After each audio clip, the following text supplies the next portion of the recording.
Hey everyone, Bill Blaine with New Gates. Some of you know me from the Council Table of Leaders. Great to be with you tonight. Again, it may be morning, probably is where you are, you early risers. Tonight we're going to go through, or today we're going to go through Proverbs 3 again. We did it yesterday. And what we were looking at were the attributes of a wisdom leader, a true wisdom leader. And in my context, I call them true father leaders. True father leaders embrace this wisdom from above. So here we are. We're going to look at the fruit that comes from practicing all those attributes. Now, if you're on my Facebook group, I say mine, our Facebook group, I should say, the CTL, the Council Table of Leaders, I'm going to embed in there the attributes so that you can look at it from Proverbs 3. There's going to be more attributes as we go through Proverbs. You can keep adding to it, kind of like if you have a Christmas tree, you can keep putting the ornaments on the tree. What I want to look at now, what is the fruit? And when we start practicing this and we start gaining this wisdom from the Lord, this downloads, what happens with that? And tonight, I really am going to try to rapid fire go through this so that you'll get a reprieve of it. Instead of having to listen to 15 minutes, it's going to be hopefully about 5 minutes. So here you go. There are about 20 plus or minus. It could be upwards of 25. Some of them kind of repeat themselves in this. So if you go through and look at the attributes of a wisdom leader, true father leader, you'll see in there the things that it says, never let loyalty and kindness leave you. It'll say, trust the Lord's commands within your heart. Lean in and listen. Get instructions from Him. Always receive the Lord's discipline. Those are some of the attributes we talked about yesterday. So anyway, here we go. So I'm going to look at the computer above the screen here, so you'll see my eyes kind of darting back and forth. But you can go ahead and list this. You can pull it out for yourself. This is from the New Living Translation. So these are the fruit. If you practice and you inscribe these things in your heart, these are the things that will manifest in your life that God promises. So these are promises. And I'm going to just quickly go through the verses. I'm not going to speak the verses they're in. You'll probably grab this. If you have wisdom, it says you will live many years. That happens to be in verse 2. It'll say life will be satisfying to you. You will find favor with God and people, it says. And just remember, Jesus, it said as He grew in wisdom and in stature, He gained favor with God and man. It happens.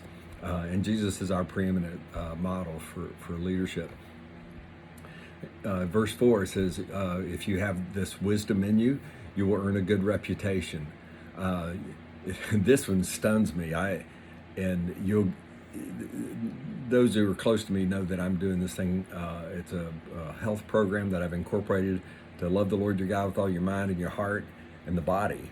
And I've found this health program that helps the body get fit. And so listen to this. If you use wisdom, it says it will bring healing to your body and strength to your bones.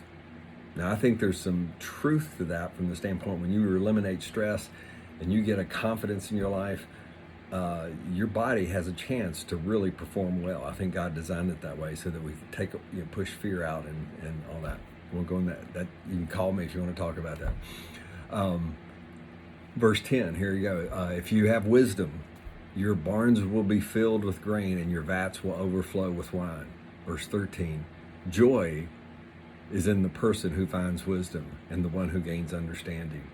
And 14, wisdom is more profitable than silver, and her wages are better than gold. Now again, that sounds, that's kind of pie in the sky. It's so sweet, it's so nice. I'm just saying, you may not have $1 billion in your bank account, but you'll have such peace and security, you'll feel like you've got millions and billions in the bank. Wisdom, verse 14, okay, that was the profitable in silver. 15, wisdom is even more precious than rubies, and nothing can compare to wisdom. Wisdom offers you a long life in her right hand and riches and honor in her left. That's a repeat, so that's why I said, plus or minus 20. But I love how he just keeps drilling down and doubling down on these things.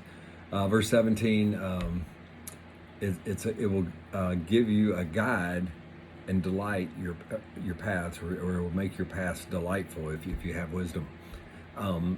18, wisdom is a tree of life. And for those of you who have studied Christianity and worked with it, you realize that, when we bit into the apple of the knowledge of tree of good and evil, sin came into our lives, and sin, I think it just obliterated every context we had of God. And that's why it's so hard, even when we become Christians, how hard it is to get back into that true kingdom mindset. But that's where we're all heading. If we're doing this wisdom thing, we're going to get that wisdom kingdom mindset. So wisdom is the tree of life. And that's why wisdom, I think, is important to have, because it brings us back into that place that God ultimately designed for us. Happy are those who hold tightly to that wisdom. Then he kind of goes off on some other things, how wisdom founded the earth and so forth. And again, we know that Jesus created the heavens and the earth, and so we know that in Jesus he embodies wisdom. So that's why it's good to get to know Jesus and get to know his heart.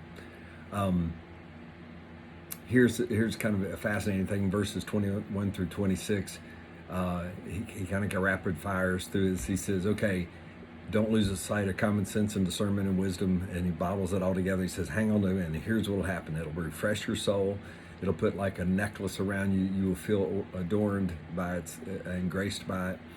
You'll feel safe on the way. Again, these are some of the repetitive thought processes, but again, safe on the way. It'll guide your way. It'll bring happiness to your way.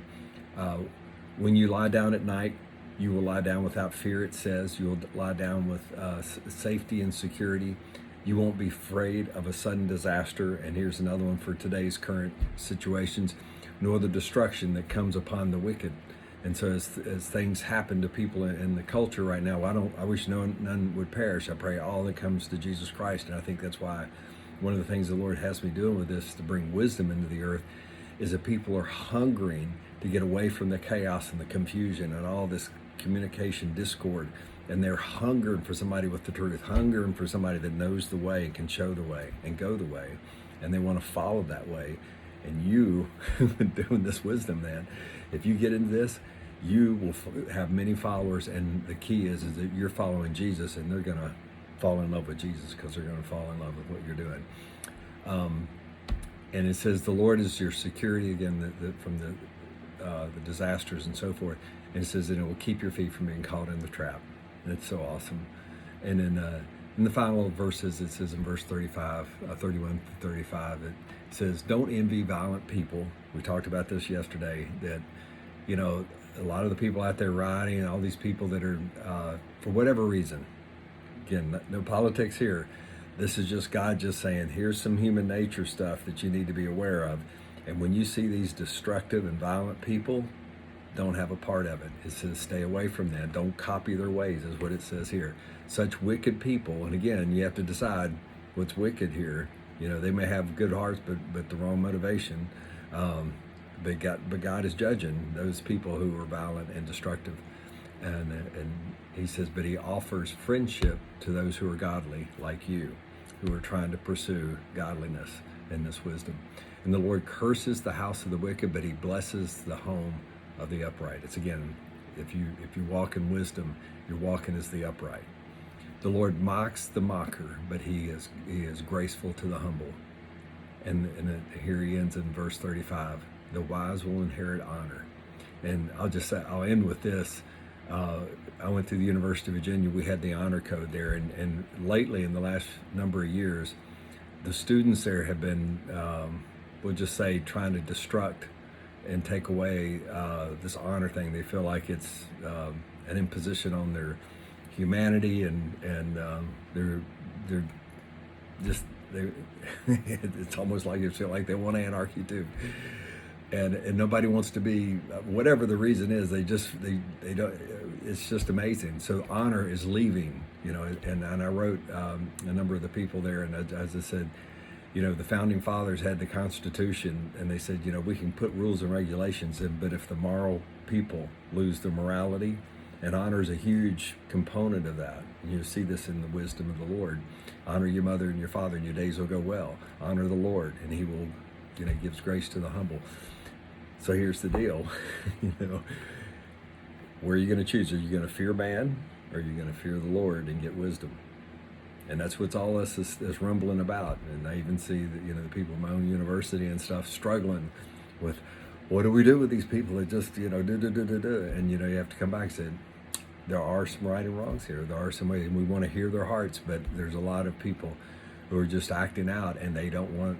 There's a way that this human nature is better when we come together. How are we going to live together?